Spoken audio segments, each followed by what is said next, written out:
On today's podcast, we sit down with Christiana Sudano, founder of Sora Management, who is bridging the gap between Scandinavia and the U.S. music scene. Christiana shares what inspired her to connect talent across continents and unpacks the hidden challenges of managing artists across cultures. We dive deep into what it takes to run songwriter camps around the globe, how to break artists in new markets, and why persistence, not just talent, is the real secret to success. We even get an inside look at what it's like to run digital campaigns for a legendary icon and keep an artist's legacy alive in the digital age. If you're ready to learn from a true industry connector on the cutting edge of international music, this episode is a must. Insiders, are you ready? Welcome to MUBUTV's Music Business Insider Podcast, where our mission is to educate, empower, and engage artists and music business professionals who are dedicated to having a successful career in the new music industry. Here are your hosts, Rich Ezra and Eric Knight. Welcome back, Insiders, to another episode of the MUBUTV Music Business Insider Podcast, where our mission is to educate, empower, and engage your music career. On today's episode, we're excited to bring you a fascinating conversation with Christiana Sudano, founder of Sora Management, artist manager, and music industry connector extraordinaire. Christiana shares her unique insider perspective on bridging talent between the Nordics and the U.S., the challenges and opportunities of navigating different cultural landscapes, and how she's helping artists, writers, and producers build global careers in today's ever-changing music business. We dive deep into the world of international songwriter camps, the art of managing iconic legacy artists like the legendary Donna Summer in the digital age, and why resilience, work ethic, and mental health are absolutely essential for artists looking to break through. Whether you're an artist, manager, or anyone aspiring to go global, you'll want to listen closely to this one. You won't want to miss this insightful and inspiring interview. But first, a word from our sponsor. Hey, Insiders! Are you an aspiring musician, artist, band, or future music business professional looking to take your career to the next level? Well, look no further. At MUBUTV, we offer personalized career counseling and coaching designed specifically for folks like you. Imagine having both of us by your side, guiding you through every step of your music journey. Our sessions are tailored to meet your unique needs, focusing on critical aspects of your music career, such as refining your songs, defining your artist story, identifying your target audience, and enhancing your social media presence, just to name a few. Whether you're just starting out or looking to elevate your existing career, we've got you covered. Our comprehensive approach ensures you get insights on everything from live shows to branding and marketing strategies. We understand that every artist is unique. That's why our coaching is personalized just for you. And here's the best part. We offer flexible coaching packages that fit any budget. Choose from individual sessions ranging from 30 to 90 minutes, or save with our discounted 4-session packages. Experience custom sessions designed to enhance your music career, with opportunities for greater savings when you choose bundled sessions. Investing in your musical journey has never been more accessible. Imagine the clarity and direction you'll gain after just one session. The feedback on your songs, the strategies to grow your audience, and the confidence to perform live, all tailored just for you. So why wait? Don't let uncertainty hold you back. Join us for your free 15-minute discovery call at book.mubutv.com for a transformative coaching experience that will elevate your music career. That's book.mubutv.com.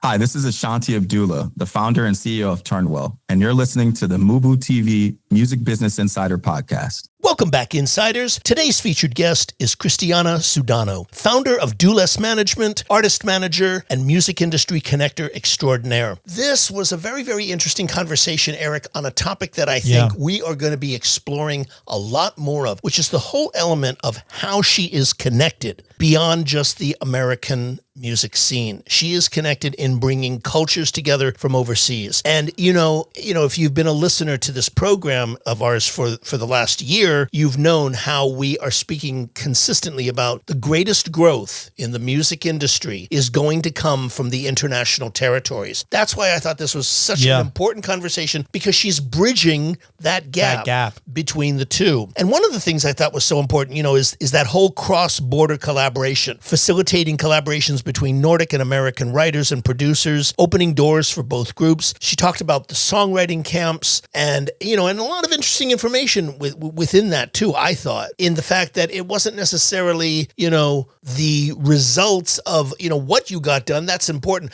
but of the connections that were made, because that will last a lot longer than just the camp. Right. And I think one of the other areas sticking with that thread is the cultural differences in self-promotion, which I thought this was kind of interesting. I did not know that this was a thing in the Nordics. And one of the things that she mentioned, which was Nordic cultures often resist standing out due to social norms. The concept, which is known as janteloven, which can be a hurdle in promoting artists internationally. And I thought that was unique because, and this is something that you and I have talked about privately, just me as an artist, because I'm not that type of person that wants to be like, hey, look at me. But unfortunately, being an artist, you kind of have to do that. There has to be a healthy sense of ego, not a crazy maniacal sense. And so I just find it interesting how their social norms are not of that kind of thing of like putting themselves out there. So I just found that very interesting. Yes, and it's a challenge in terms of what her work is. Yes. Because like you said, there is a certain amount of healthy, awareness and look at me, or ego, if you will, right, that has to be present if this is to be your career. Yes. Most definitely, and it's a big struggle. It's a big struggle for me, for personally, because I'm not that type to put, but it's like you have to, because you are the artist, you are the product. So it's a kind of like tightrope you're walking. Yeah. And it's an important component, because I remember once in the documentary Inventing David Geffen, David Geffen talked about his first client, which was the legendary Laura Nero, had that component. Yes. And he said it was very difficult to get her to be driven to do some of the necessary things that were important to promote her music. Right. He spoke about that very thing. And it became an issue in her career that she wasn't willing to do X, Y, and Z to promote her work, which was hailed and great. But yes. There was a limitation for the very reasons you're speaking of. And I think this is something that I thought was very interesting, because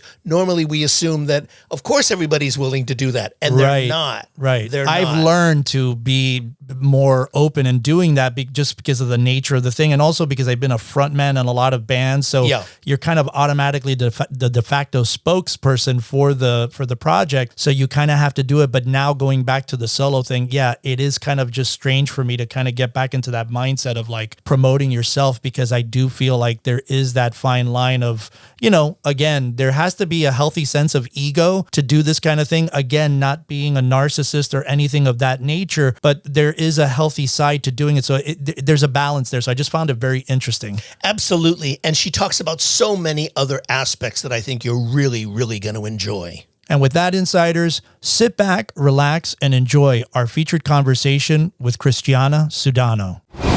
Christiana, welcome. Thank you so much for having me. Thank you so much for joining us. I want to dive right in. Your company, Do Less Management, you focus on bridging talent between Scandinavia and the U.S. And I'd like to open with you with a two-part question. Number one, what inspired you to focus specifically on bridging the gap between Scandinavia and the U.S. in music and entertainment? And part two of that is, what are the unique challenges and opportunities in managing talent across such different cultural and market landscapes?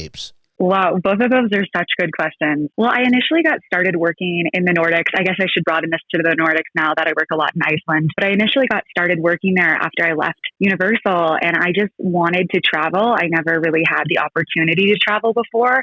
I was working with a couple Nordic artists when I was at UMG, and I was like, hey, let me go over, see what the music scene is about, like learn who the players are. And I was able to do that during a conference. And I basically went over, just fell in love with the people, the music, the culture, and I started my company right before the pandemic. So there was a lot of gaps that needed to be filled. Like people just weren't talking to each other. And in general, like different companies don't talk to different companies here in the US. Like they're not, even the major labels aren't communicating directly as much as you would think they were, because they don't share market share. So I kind of saw this gap to kind of be that connector, especially during the pandemic and just when people weren't traveling a lot. And like I was here in LA for most of it. So it was easy to kind of be that communication and start working with some artists there, seeing if we could get them some traction over here in the US. Specifically for the Nordics, culturally, there's a term called janterloven, which basically means like nobody is better than each other. Everybody's kind of the same. So from a marketing perspective, really getting artists to put themselves out there and really showcase their talent without it being culturally a faux pas, I'd say is a big challenge. Getting people to talk about their music in the ages of digital media, we have to have people posting a lot, and that's been a little bit of a challenge. Time zones don't seem to be as much of a challenge as you would think they are, but it does come into play at certain points. Other challenges basically include market share. So like I was saying, like if you sign an artist to Universal in Norway, that doesn't mean Universal here in LA is going to give any type of care because they don't share that market. So ideally finding a partner that has a more holistic global approach is the biggest thing that I could do to help my clients in the Nordics. Hi, Christiana. It's Eric, and so glad to have you on the show. I wanted to ask you, how does Do Less identify and select writers, producers, artists, and creatives in Scandinavia and the United States to bridge the gap between them? Yeah, ideally, everything comes down to the song or the talent. So I kind of go with what I like, to be honest. I get reached out to by trusted partners and they'll send me music and I'm like, oh, this is really cool. Do they have representation? A lot of managers in the Nordics also like to co-manage, which we don't see as much of that here in the US. But yeah, so like they're like, I know Finland very well, but I don't know Los Angeles or Nashville. Would you want to hop on this project? So that's kind of a little bit how I discover talent. There's a really cool festival in Norway called Bilarm, where they basically have a lot of local talent. Same with Iceland Airwaves. So I attend a lot of these showcasing conferences to look for talent. And a lot of times these writers and producers will come over to LA. They don't necessarily have a huge, I would say, like market here. Like they don't know people. So, I'll try and connect them with other publishers and writers and see if they could make something cool. And then, if the song is great, we'll put it out. So that's a little bit of like my process, I guess, with finding the talent. It looks different every person or writer. It's interesting hearing you speak about the cultural elements. When you mentioned Bilarm and the Iceland conference, as I'm sure Europe has many, many more festivals than we do in the United States. The culture, I think European culture as a whole, musically speaking, has a lot more. We've only sort of come into that in the last, I'd say maybe 20 years, whereas they've had that for much, much more extensive period of time. So when you mention those conferences, it is interesting. I want to pick up on something that you mentioned. Your company, Do Less Management, you've teamed up with a company called Sora Management. And I'm just wondering, how do you combine forces to really support and develop your artists together? Yeah, thank you. Well, Matthias Sorum is one of my best. I just can't even say enough great things about Matthias, but he's actually Norwegian. He lives here in Los Angeles. He owns the studio called One-on-One Recording, which is where Metallica recorded the Black Album, Etta James, my aunt Donna Summer recorded there. So everybody who's anybody in the 70s recorded there. So we kind of have this playground essentially to have clients come record and hang out essentially. So yeah, he had his roster from 20 years ago. He started as I could let him be on the podcast too, but he started in Atlanta and basically worked with artists and producers there and kind of built them up to where, one of his clients is Justin Bieber's musical director. We have Felicia and Fallon, who, wrote and produced many things, including Peaches. So I think joining forces with him looks like, working with him on the studio project. We're still looking for the perfect artist to start working with, but on the publishing side, looking at different writing opportunities and things like that. So it was kind of cool because as an independent manager, I didn't really have a support system after leaving such a big support system. And I wasn't really sure, I've only been in management for 5 years after leaving the label side. So I was label side for 10 years, and just having somebody else be able to be like, oh no, this is a good deal. This is a bad deal. Somebody who's seen 100% more deals than I have. So joining forces with him the last several years has been such an eye-opening, amazing experience. And I feel like just getting started as the studio opens more and more rooms, and we really have a bigger playground to work with. Oh yeah, I'll definitely say you definitely do. Christiana, as I'm listening to you, I'm wondering, what are the greatest challenges that you've faced in running songwriter camps across the globe, and how do you ensure that they remain creatively productive? Ooh, that is a hard question. Yeah, I would say the biggest challenge is I love running these camps. They're so much fun. I feel like the actual product, like especially if a country is giving money for them, a lot of times we'll apply for funding from whatever country we're hosting it in, but they really want to see a quick ROI. You know, some of these songs aren't going to get placed right away. They'll get placed within the year or within 5 years, but you know, they're putting money into it. So they're like, hey, we want to see the ROI on it like immediately. But for us, sometimes the ROI is having the connections be made between the writers and producers and industry. And that's really in itself such a great gift when we do these camps. We make them really kind of cultural too. So like if we're in Balestrand, Norway, we're going to take people deep sea fishing. We're going to go on a hike. We're going to go see where the frozen castle is. So it's a little bit more of a fun experience, I feel, for the Americans coming over to Europe.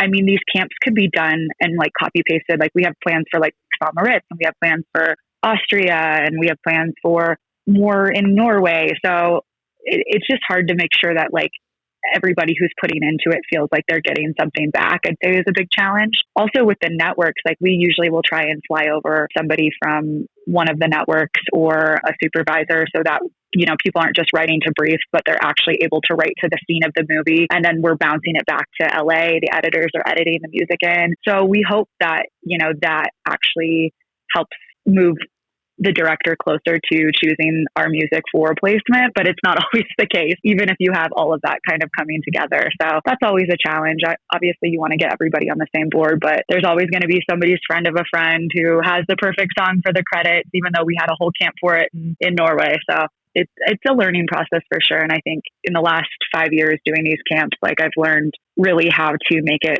most beneficial for everybody involved. A lot of times, like too, with the Nordics, they're used to coming over to the US and writing for US artists, but we could also, what I've learned is being able to take American writers and songwriters and producers and having them come over to the Nordics and write for the Nordic artists instead, which has been really successful with getting placement. So it's all just kind of like I don't want to say like throw spaghetti on the wall and see what sticks, but in the last 5 years, it's been a little bit of that. So I feel like I finally kind of have a method for the madness, and hopefully everybody enjoys it. What's so interesting about what you're saying, Christiana, is the fact that, you know, I mean, I'm a student of the business and I study it extensively, and I also teach courses on the music industry. And one of the things that we always try to do here at MUBUTV is educate our listeners. And the most important thing about what you've just said is how, you know, you're working on the international markets and working, and you talked about expansion. You know, you talked about St. Moritz, you talked about going into Austria. It is my belief and the belief of many people in the music industry on a global level that the greatest growth in this business over the next 3 to 7 years is going to come from the international markets, not from the US or the UK or Europe as a whole, but a lot of the international markets as well. And I think what's so interesting is how, you know, for years people have been looking at, you know, Norway or Sweden in terms of the writers. You know, Stargate is from Norway. I mean, a lot of those writers, as you mentioned, and you mentioned it, come over to the US. And now you're talking about taking people over and writing for, you know, artists over there. Have you found a lot of openness to that or resistance to that kind of thing in terms of getting people involved in various projects over in those territories? When I tell you it's the easiest sell ever to American writers and producers, wonderful. I love it, especially Iceland. Like I represent a folk Icelandic band called Lone. There are 3 guys. They're they're also individually talented in their own right. And we kind of cast a wide net recently. We reached out to Emmylou Harris's management. We reached out to Feist. We reached out to all these collaborators. Be like, hey, do you want to come over to Iceland and record with this folk Icelandic band? And I would say 99% of the people that we reached out to, probably reached out to 20, all responded within a day and asked for available dates. Or they said, you know, we'd love to, maybe not right now because we're not in our writing cycle, but every single person management responded so positively. And I think especially with things like the Record in Iceland program, where, you know, people come over and they could record for half the price as the US. So if your recording budget's $100,000, then you get, you know, $20,000 to record in Iceland. So your budget all of a sudden becomes $120,000 recording budget. Who's going to say no to that? Plus the flights, plus the experience. So I think giving artists and writers and producers a new experience that they're not going to get here in the US. Everybody wants to do it. It's just, you know, it's almost like a cultural experience along with writing. Like, it's perfect. And some of these locations, like Ocean Sound Recording in Norway, it's in Ålesund. It's beautiful. It's the most beautiful studio I've ever seen. And I work in a beautiful studio too, but you're right on the ocean. It just breeds creativity. So I think there's a lot of want for that kind of thing. And also just working with cross collaborations, like people want to learn from different cultures and different sounds that we might not have here. And Icelandic is just such a beautiful language too. They do a lot of music, holiday music in Icelandic. And it's like, wow, what is this?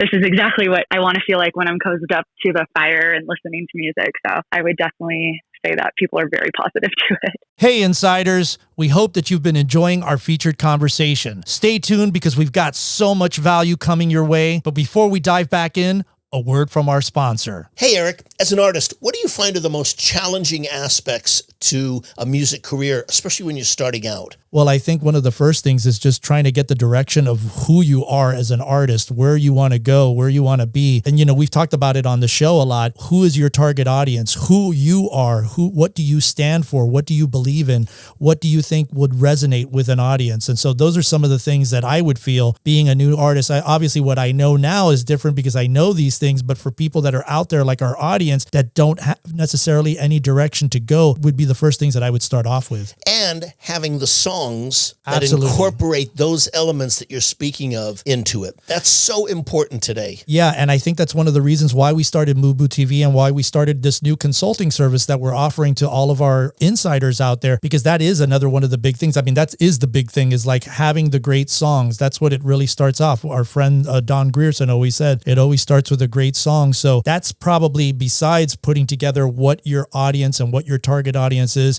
the single most important thing. Where are your songs at currently today? Are you collaborating with people? Are you trying to go out to networking events where you can connect with other songwriters and stuff like that? So yeah, and what are your strengths? Exactly.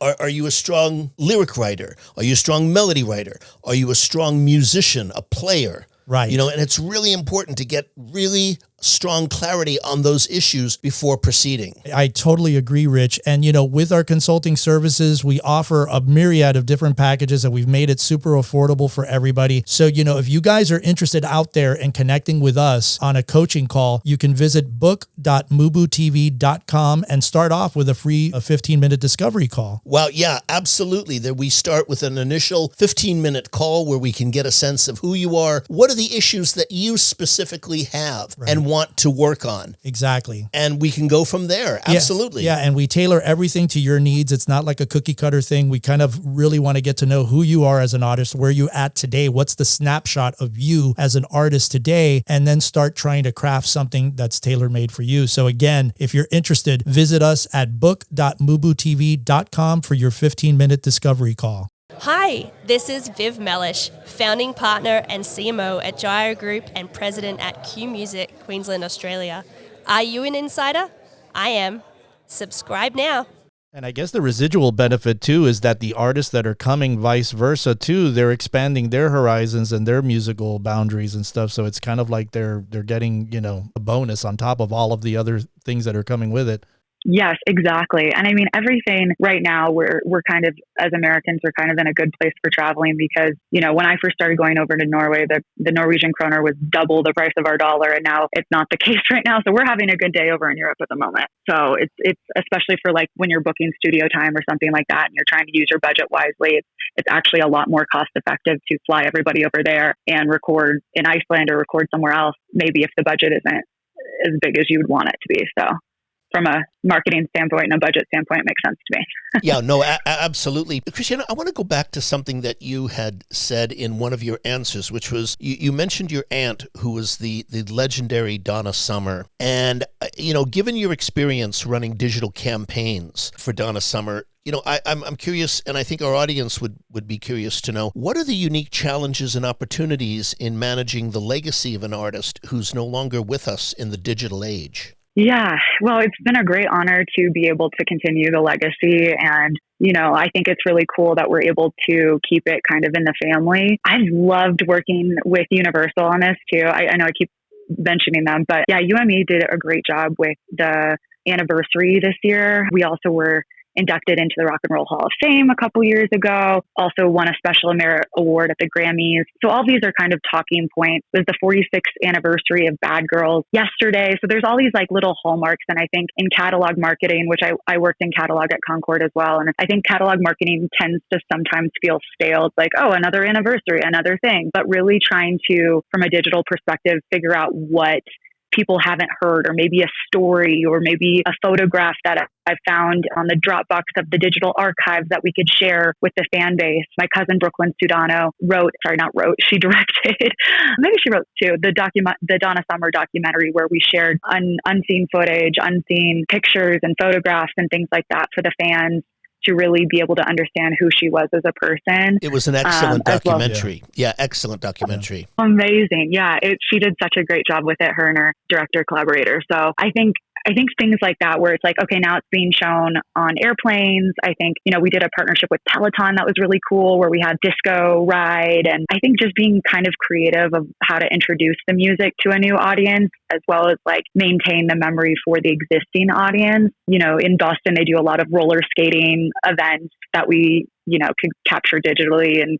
share those as well. A lot of visualizer videos and new animations that are coming out. There's always obviously reissues and things like that, but trying to put a different twist to it besides just a different color variant, So I think with our partners, Demon Music and UMGE, I'm like, UMGE? No, not right. I think they've done a great job too of helping preserve the legacy. So it's been fun. I mean, I run the Instagram too. So it's just like, what do I want to post today? What do I think it's a snow day? Okay, let's post a cute winter photo of my aunt in the winter. And it's Bad Girls Day. Let's post a really cool snippet from the music video. So I think I have fun with it too, of just playing around with different social ideas, and all of the DSP partners are really big fans too. So it helps to have their support as well. Yeah, I got to tell you, Donna Summer is such a huge impact on my life, because I grew up in a house where my mom was playing all of that stuff, Earth, Wind, and Fire, and Donna Summer is such a huge staple. I was devastated when she passed away. I mean, I literally cried when she passed away, because it always reminds me of my mother.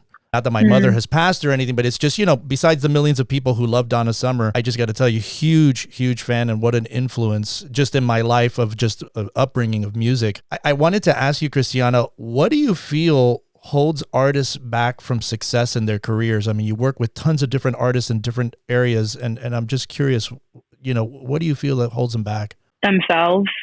I think a lot of times, obviously, sometimes labels aren't the best. You go through different management. Sometimes your publisher doesn't set you up with the sexy rights. I think there's always going to be something, and it's the people who are going to be resilient and face through all of those mini or big challenges and keep on. Sometimes it's not even about talent. It's just about persistence and who's going to be there at the end of the day. I know we saw at the Grammys this year, the best new artists, most of them had been in the game for 10 years. And I think that's what I see the most, is just when people are getting started after a couple years, 3 years, 4 years, 5 years, 6 years, and then they lose steam and they get burnt out. And a little bit I started the company Do Less is we're trying to do less of, the wrong things and just focus on what can actually move the needle. And, there's a lot of fluff out there, and just trying to, make sure people don't get burnt out on the road. They're not doing 100 million crazy dates with no breaks. And I think that's the biggest thing that I'm seeing, is just people who persevere, and maybe they're not the most talented person. Maybe they're not the most well-connected person. Maybe they don't have the best label deal or no label deal, but they're able to show up every day, show up to their right, show up to their marketing, post the dumb thing that the label wants them to post. And those are the people that I see actually make it within the time period.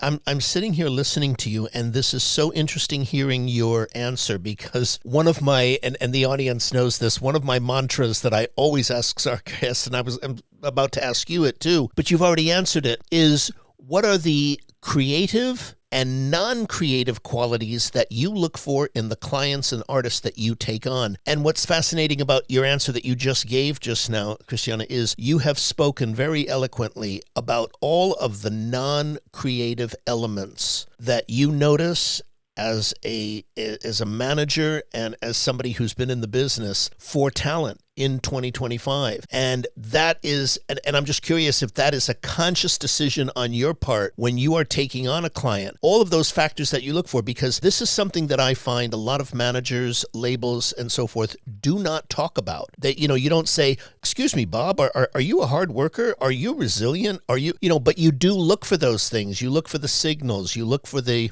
unspoken elements in someone's character. It's like any kind of relationship. And I'm curious from your point of view, I mean, you've been at this a long time. You mentioned you were a decade before even getting into the field you're in now. You were a decade in the label business. What are those qualities that you look for that make you say, this is somebody who we want to work with beyond just, a song or something? Because I'm sure, and you don't have to name names, I'm sure you've come across talented people where at the end of the day, you've just went, this is not for me. Oh yeah. Yeah. My very first client was like that. And, I still think their vocal is like one of the best vocals I've ever heard, but the work ethic was not there. So I think, I definitely think that the work ethic really needs to be there. I think especially when you have clients in different countries, are they willing to come to LA and spend a couple weeks and write and, have those kind of experiences, or are they willing to travel back and forth a little bit? Are they willing to, give up maybe that holiday vacation with their family or their 6 weeks of summer that they get in Norway and come out here and kind of work a little bit more? I also see, I also kind of look for if they have other partners involved. Like a lot of times I'll get clients from, publishers or lawyers who reach out to me and like, hey, are you taking any clients? And, I kind of get their experience of working with them and kind of gauge it a little bit too. And I'm like, oh, do you enjoy working together? How is that? I know a lot of managers who won't touch new clients unless they're making over, $100,000 a year on music. And I really, really, truly love developing artists. I love kind of taking an artist and finding their partners and their label home or releasing things independently and kind of acting as that label. That part is really fun. So that's not as important for me, but I definitely think having that good attitude is everything. If you're going to work with somebody who thinks the world is out to get them, it's just too hard for me to handle that kind of personality, especially in a industry where it's really, really hard to be positive all the time. So, and I think mental health is a huge struggle. So we like to, make sure, hey, do you need any external resources? Let me connect you with, a therapist. Let me connect you with Music Cares. I think those things are really important if people are open to receiving external help if they need it. So that's another thing too, is just making sure that, they're not getting themselves burnt out either. That's what I look like. Or I guess maybe I'm looking for somebody who's okay with asking for help. Yeah, that's been another big mantra of ours on the show is the whole mental health. We've had a couple of professionals now that were former musicians or still being musicians. And it's been a very interesting conversation bringing all those things to light. Yeah. You've touched on the non-creative and now the creative and what you personally look for. I'm curious from your perspective, both as a former label executive and now as a manager, how do you see the role of artist development changing in today's globalized music market, especially when it comes to non-English speaking artists trying to break into the U.S. market?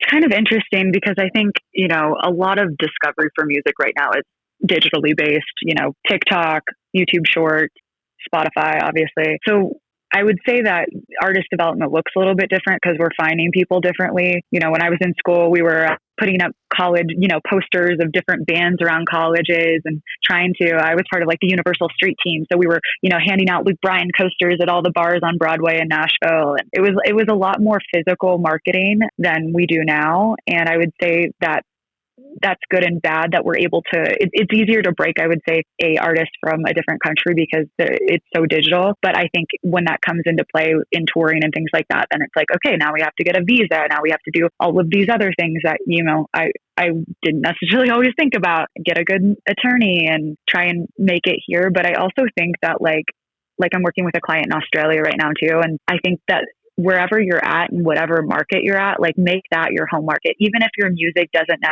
necessarily fit it, build up your fan base where you're at first, and it's much easier to export afterwards. Even if it, I grew up in Nashville. I wasn't a huge fan of country music until I was an adult. That doesn't mean I think that the people who were doing pop music in Nashville in the early 2000s didn't have a place. I'm just saying that they created their fan base in a city that was primarily country focused, but they still created a fan base. So artist development now looks a little bit more digital oriented, I'd say. But I think still those basic principles of creating a fan base wherever you're at, whether that's your email list or if that's where you're at, I think it leads to the whole story. So if you're popping off wherever you grew up, then you have a good chance of popping off in the US.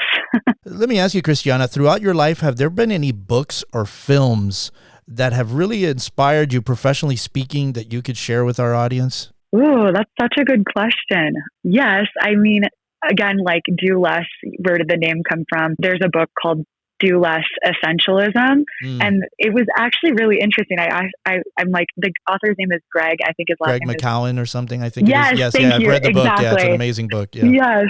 And I remember hearing him on a podcast, and basically the podcast host was like, okay, yeah, I really want to make more time for my son during the week. And he was like, okay, what's a task that you hate doing? And she was like, I hate going to the grocery store. She was like, okay, how much time would you like to spend with your son a week? And she's like, I'd like to spend 4 more hours doing something creative, like taking him to the park or something. And he's like, okay, how much time do you grocery shop a week? And she's like, I don't know, 4 hours. And they kind of go through this whole thing. And then at the end of the conversation, it kind of clicks for her. It's like, oh, you could automate your grocery shopping for 4 hours and use that time to spend on your son. And I was like, that's brilliant. Like, what task do I not want to do that I could possibly automate that could save me time for the thing that I really want to do? And that's a little bit how our company structure works too, is we really focus on, okay, if we're going to do a lot of content, let's knock it out in the day. It's not rocket science, but it's like, what can we focus on where we're focusing on the main things instead of everything all at once, because we're so small, but we have to be small and mighty and not get burnt out. So that book was really